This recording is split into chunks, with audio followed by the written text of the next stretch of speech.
¿Qué tal están? Bienvenidos.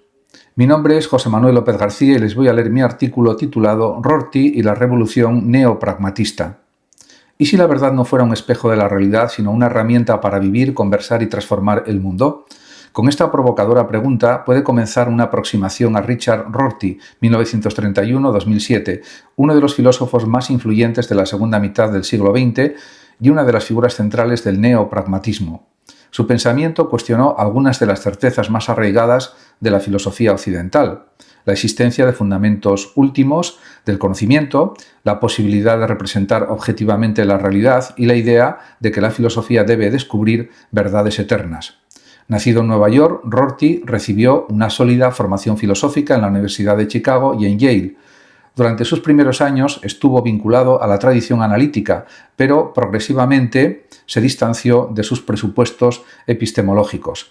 Su gran ruptura intelectual quedó reflejada en el libro La filosofía y el espejo de la naturaleza de 1979, obra que convirtió su nombre en una referencia internacional. Posteriormente desarrolló sus ideas en libros como Contingencia, Ironía y Solidaridad y Consecuencias del pragmatismo, y en otros muchos. Rorty recuperó la tradición pragmatista estadounidense. Peirce, William James y John Dewey constituyen sus tres grandes referentes clásicos, aunque la influencia de Dewey fue probablemente la más profunda. De ellos tomó la crítica al conocimiento, entendido como contemplación pasiva de una realidad independiente, y la concepción de las ideas como instrumentos que adquieren significado con la práctica humana. Pero Rorty no fue simplemente un continuador del pragmatismo clásico. Su neopragmatismo incorporó elementos procedentes de la filosofía analítica y continental. Quine, Donald Davidson y Wittgenstein fueron decisivos para su crítica del significado y de la representación. También encontró inspiración en Heidegger, Gadamer, Nietzsche y Derrida. Su relación con la tradición filosófica occidental fue igualmente polémica. Descartes, Kant y Aristóteles, entre otros, representan para Rorty diferentes formas de concebir la filosofía como búsqueda de fundamentos, estructuras universales o condiciones últimas del conocimiento. No pretendió simplemente refutarlos uno por uno, quería modificar la propia imagen de lo que significa hacer filosofía.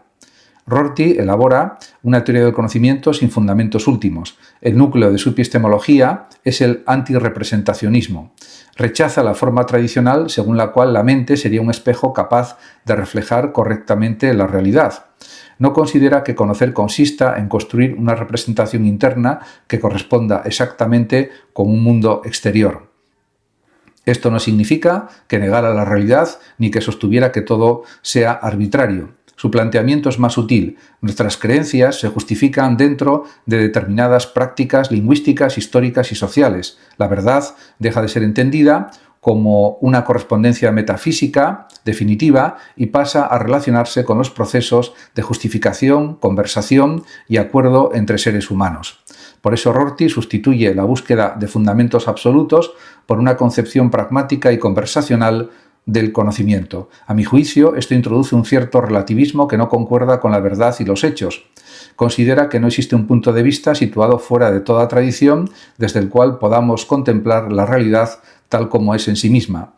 Desde mi perspectiva, sí es posible la objetividad en el proceso del conocimiento. Una de sus aportaciones más originales fue la importancia concedida al lenguaje.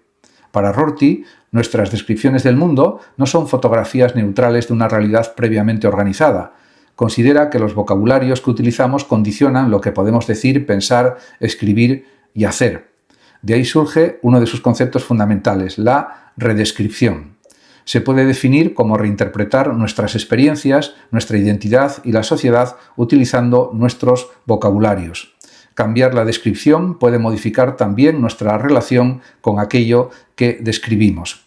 Aquí aparece un interesante punto de contacto con la hermenéutica. Rorty comparte con Gadamer la importancia de la historicidad, del lenguaje, de la interpretación y de la imposibilidad de situarse fuera de toda tradición.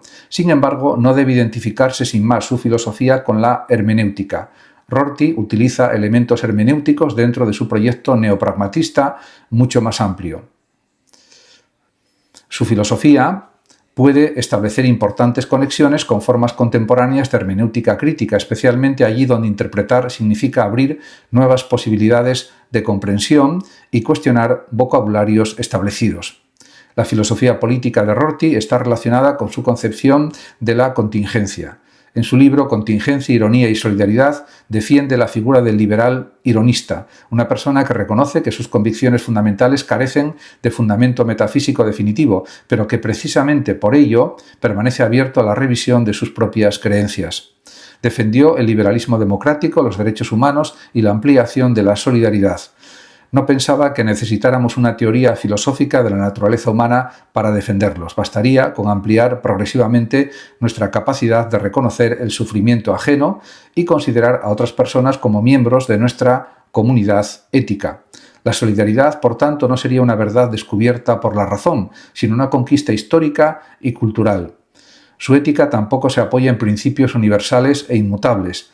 Prefiere una ética de la sensibilidad, de la imaginación y de la conversación.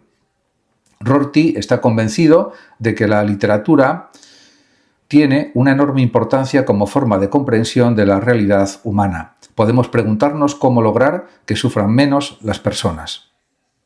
Muchas gracias a todos por su atención y hasta mi próximo artículo y vídeo. El que lo desee puede compartir este vídeo, darle like o suscribirse a mi canal de YouTube, que ya dispone de más de 14.000 vídeos. Muchas gracias a todos por su atención y hasta mi próximo vídeo y artículo. Hasta siempre.